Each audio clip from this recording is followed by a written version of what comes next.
আসসালামু আলাইকুম রহমতুল্লাহি ওয়াবারাকাতু।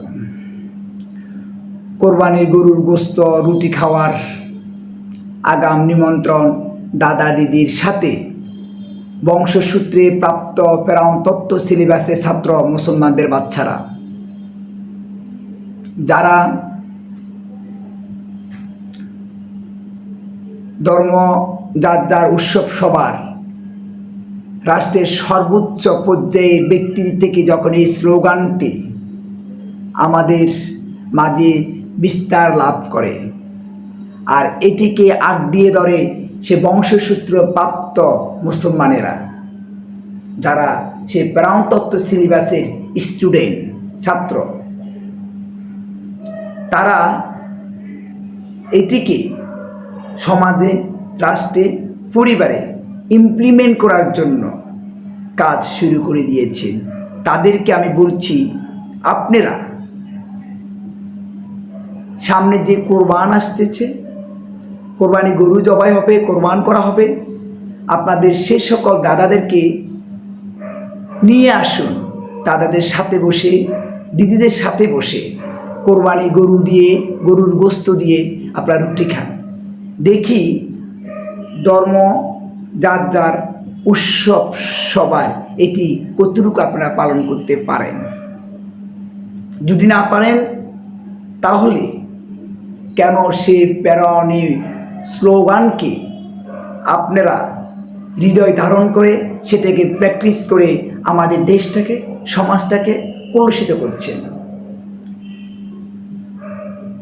এক মাস আগে আমাদের পবিত্র রমজান মাসে সে ঢাকা বিশ্ববিদ্যালয়ে হোলি খেলা নামে সনাতন ধর্ম ভাইদের সাথে, বোনদের সাথে আমাদের সেই রেডিমেড প্রাপ্ত তথাকথিত মুসলমানের সন্তানেরা উলঙ্গপনা, বেহায়াপনার মতো নাচ শুরু করে দিয়েছেন। আপনারা দেখবেন ভিডিও ফুটেজে তাদেরকে জিজ্ঞাসা করা হচ্ছে, তারা তার জবাবে কি উত্তর দিচ্ছেন। আমি আর সেই দিকে যাচ্ছি না। এমনি করে আমাদের সমাজে একটি বিষ ঢুকিয়ে দেওয়া হচ্ছে।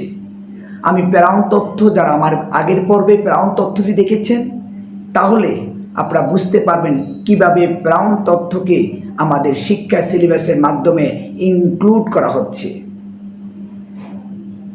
যাই হোক, আপনারা ভিডিও ফুটেজ দেখবেন। এই কারণে বলছি, আপনারা কোনো সত্যিকারের সনাতন ধর্ম ভাইয়েরা কখনো এটি মানবেন না যে ধর্ম যার যার উৎসব সভা যদি মেনে থাকেন, তাহলে আসুন সামনের যে কোরবানি ঈদ আসতেছে, সেই দিয়ে আমরা যে কোরবানি গরু জবাই করব, সেটার গোস্ত আপনারা আমাদের সাথে বসে খেতে হবে, সেই গরুর গোস্ত আপনারা বসে খেতে হবে। যাই হোক, এটি বলেছি আমি কোনো ধর্মকে ছোট করার জন্য নয়, কোনো ভাইকে ছোট করার জন্য নয়। আমি সংক্ষেপে ধর্ম নিয়ে একটু কথা বলি, যেটা আপনারাও জানেন। ধর্ম হচ্ছে সাধারণত এটি দ্বারা সামাজিক সংস্কৃতির ব্যবস্থার একটি পরিসরকে বোঝায়, যার মাধ্যমে রয়েছে আচার ও অনুশীলন, নৈতিকতা, বিশ্বাস, বিশ্ব দর্শন, পবিত্র স্থান, ভবিষ্যৎবাণী, নীতিশাস্ত্র বা সংগঠন। মুসলমানরা বিশ্বাস করেন যে কোরআন হলো আল্লাহর পক্ষ থেকে মানব জাতির জন্য প্রেরিত সর্বশেষ নির্দেশনা। সূরা আলাক 1 নম্বর আয়াতে আল্লাহ পাক বলেন, ইকরা বিসমিকা রাব্বিকাল্লাযী খালাক, পাঠ করো তোমার প্রতিপালকের নামে, যিনি সৃষ্টি করিয়াছেন। সূরা মাইদা আয়াত 3 আল্লাহ বলেন, আজ আমি তোমাদের জন্য দিনকে পরিপূর্ণ করে দিলাম এবং তোমাদের উপর আমার নিয়ামতকে পূর্ণ করলাম। সূরা আল ইমরান আয়াত 19 আল্লাহ বলেন, আর আমি তোমাদের জন্য ইসলামকে দিন হিসেবে মনোনীত করলাম। তাহলে দিন হিসাবে যিনি আল্লাহ চূড়ান্ত নির্দেশনা দিয়েছেন, গাইডলাইন দিয়েছেন, সে গাইডলাইনে, সে ইসলামে, সে কোরআনে আমাদের উৎসব কেমন হবে, আমাদের আচার অনুষ্ঠান কেমন হবে, সেটি দেওয়া আছে। অর্থাৎ মুসলমানের আচার অনুষ্ঠান, উৎসব আর সনাতন ধর্মের অন্যান্য ধর্মাবলম্বীদের আচার অনুষ্ঠান, উৎসব কখনো এক হবে না, সেটি আপনারা ভালোভাবে জানেন। আমি সেই দিকে আর দীর্ঘায়িত করছি না বক্তব্যকে। যারা আমার ফেরাউন তত্ত্ব দেখেছেন তারা বুঝতে পারবেন, আর যারা ফেরাউন তত্ত্ব দেখেন নাই আমার আগের পর্বে, সেটি দেখার জন্য অনুরোধ রইল। তাহলে দেখবেন আসল রহস্যটা কোথায়। আর উৎসব হলো, উৎসব বলতে সাধারণত সামাজিক, ধর্মীয় এবং ঐতিহ্যগত প্রেক্ষাপটে পালিত আনন্দ অনুষ্ঠানকে বোঝানো হয়। তাহলে দেখুন, ধর্মীয় ঐতিহ্যগত প্রেক্ষাপটে আনন্দ অনুষ্ঠানকে, তা ধর্মীয় আপনার অনুষ্ঠানটা কেমন হবে, আপনার উৎসবটা কেমন হবে, সেটা ঠিক হচ্ছে আপনার ধর্ম। তাহলে কখনো ধর্ম আর উৎসবকে আপনি দুটোকে আলাদাভাবে দেখতে পারবেন না।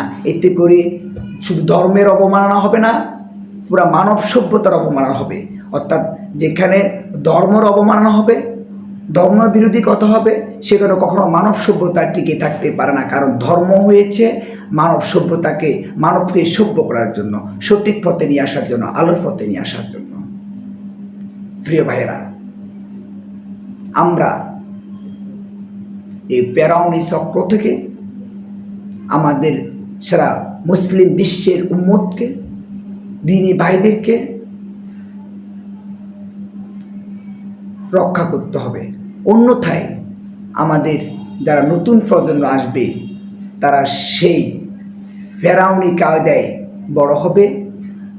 এই দেশ এক ধ্বংসযজ্ঞে, উশৃঙ্খল জাতিতে, বেহাফনা জাতিতে পরিণত হবে।